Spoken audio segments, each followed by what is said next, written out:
자, 안녕하십니까. 반갑습니다. 역전불패TV의 고대표입니다. 반갑습니다. 네, 오늘은요, 물건을 갖고 나온 게 아니라 오늘 여러분들과 양도소득세 부분에 대해서 다시 한번 모든 분들이 알고 계시겠지만 그래도 한번 짚어볼까 합니다.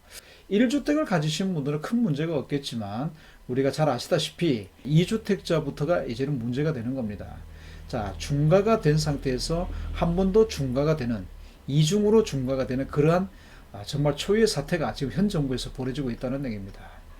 자, 한마디로 얘기해서 주택 하나만 갖고 살아라, 이런 의미가 되는 거죠. 우리가 자산을 늘리는 데 있어 가지고요, 할 수 있는 방법은, 자, 전업을 통해서 우리가 자산을 불리는 데는 한계가 있겠죠.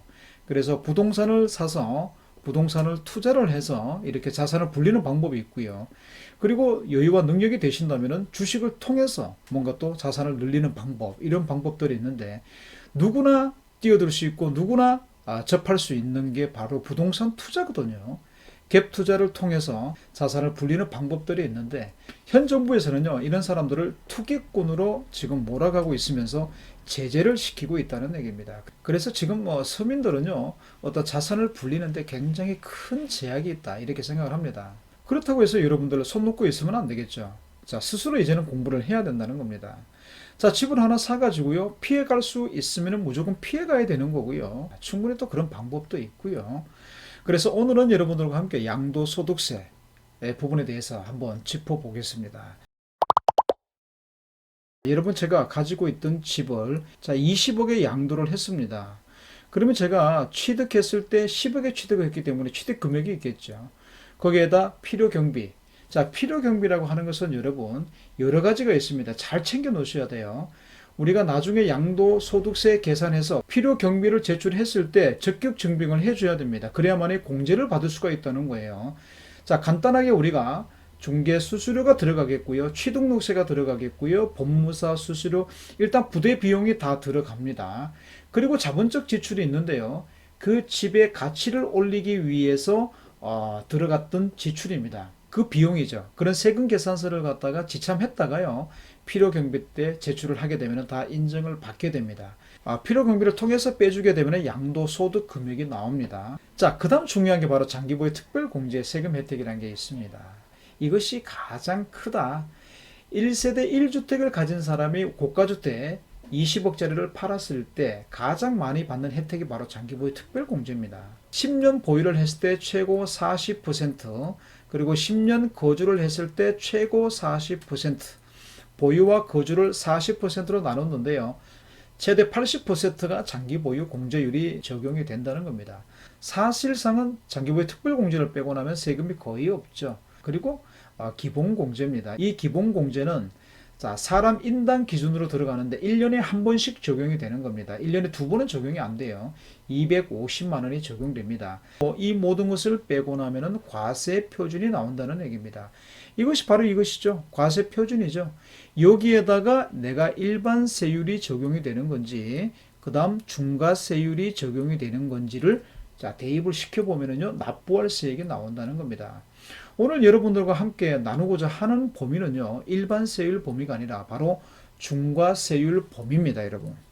이 중과세율은요, 소득세법 개정안을 보시게 되면 21년도 6월 1일부터 바뀌었다는 거 여러분들 다 아시죠? 아직까지도 모르신다면 안 됩니다. 6월 1일부터 세율이 중과에서 한 번 더 중과가 됐다는 얘기입니다. 자, 그런데 여기에 양도소득세 중과세율에 주택과 입주권만 포함된 게 아니라 분양권도 이제 포함이 됐다는 얘기입니다. 내가 피를 주고 분양권을 샀습니다. 이 분양권도 권리가 아니라, 권리로 남아있는 게 아니라 이제는 주택 수에 포함이 된다는 겁니다. 그래서 내가 다른 주택을 판매를 했을 때 주택 수가 포함되면서 중과세율이 적용이 된다는 겁니다. 그래서 21년도 기존과 변경된 것을 잠깐 한번 살펴보시게 되면요, 1세대 2주택 기본세율 10%에서 2주택자는 20%로 올랐고요, 3주택자는 20%에서 30%로 올라버렸습니다. 많이 올랐죠. 자, 26%에서 최고 75%까지 중과가 된다. 벌어서 죽 섰다, 이럴 때 쓰는 표현이 바로 이런 표현들이죠. 세금으로 다 빠져나가 버립니다. 그래서 양도소득세는 기존의 세금 중에서도 가장 중요하다. 취득세도 중과가 됐죠. 종합부동산세도 중과가 됐죠. 그에 가장 타격이 심한 것은 바로 양도세 중과입니다. 이 양도세 중과만 완화만 시켜서도요, 이 정도까지 주택난은 심각하지가 않을 거다라는 얘기가 나옵니다. 전세난도 마찬가지예요. 자, 분양권도 마찬가지로 포함이 됐다는 거 여러분들 잘 알고 계셔야 되고요. 일반 과세 표준을 우리가 한번 보시게 되면은 우리가 이것저것 다 뺐습니다. 차포떼고 1200만 원 이하가 됐을 때는 6%가 적용이 됩니다. 그런데 자, 중과가 적용이 됐다. 조정 대상 지역 내 규제 지역에 한해서 말씀드리는 겁니다. 규제 지역 내 2주택이 있었을 때는 얼마가 될까요? 26%가 된다는 얘기예요. 그 3주택이 얼마입니까? 36%가 된다는 얘기입니다. 자, 우리가 보통 보시게 되면 1억에서 5억 정도가 서민들 입장에서는 차익이 가장 많은 구간이다 보시면 되는데, 자, 1억 정도가 차익이 생겼습니다. 그러면 35%가 적용된 일반 세율에 20%가 포함이 되면서 55%가 적용이 되고요. 65%가 적용이 되어버립니다. 엄청나죠? 자, 최고 구간 한번 보겠습니다. 10억을 초과하게 되면은요, 45% 일반 세율이 적용되는데 2주택자면 얼마입니까? 65%가 적용이 되고요. 3주택자면은 얼마입니까? 75%. 어마어마한 금액이 세금으로 싹 다 빠져나가 버린다는 거예요. 자, 여러분들 오늘 여러분들과 함께 다시 한 번 더 짚어볼 것은요, 바로 중과세율입니다. 내 주택이 중과 대상에 포함이 되느냐 안 되느냐를 전문가와 상담하시고 난 뒤에 도장을 찍으시길 바라겠습니다. 지금부터는 단타에 대해서 말해보겠는데, 우리가 가장 부동산 우리가 투자를 할 때 재밌게 우리가 하는 게 뭐죠? 단타, 짧은 기간에 1년, 2년 미만 때 사고 팔고 하면서 자산을 불려나가는 건데, 자, 이게 배가 아팠던 걸까요? 이렇게 하지 말라. 이렇게 못하게 완전하게 막아버렸다는 겁니다. 자, 보시게 되면 소득세법 개정안입니다. 21년도 6월 1일부터는요, 단타에 대해서 세금 부분을 엄청나게 올려버렸습니다.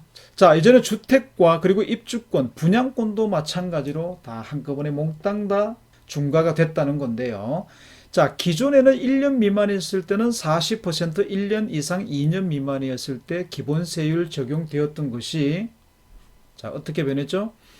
1년 미만은 여러분 70%입니다. 2년 미만은 60%예요. 이제는 2년 이상 정도는 무조건 2년 정도는 가지고 있어라. 전세 한 바퀴 정도는 돌려라. 이런 의미에서 2년 이내 파셨을 때는 60%입니다. 세금으로 몽땅 다 나간다는 겁니다. 자, 그 외의 부동산은 어떨까요? 1년 미만 50%, 1년 이상 2년 미만은 40% 그대로 적용이 되고요. 분양권 마찬가지로 1년 미만 70%, 1년 이상 60%. 자, 이제는 단타 치지 마세요. 단타 쳤다가는 큰일 납니다. 자, 오늘은 여러분들과 함께 간단하게 양도소득세 부분에 대해서 알아봤는데요. 자, 세금 부분에 대해서는 몇 분을 듣고 봐도요, 그렇게 과하지가 않다. 이렇게 말씀드리고 싶습니다. 다음에 또 좋은 매물로 여러분들께 찾아뵙겠습니다. 감사합니다.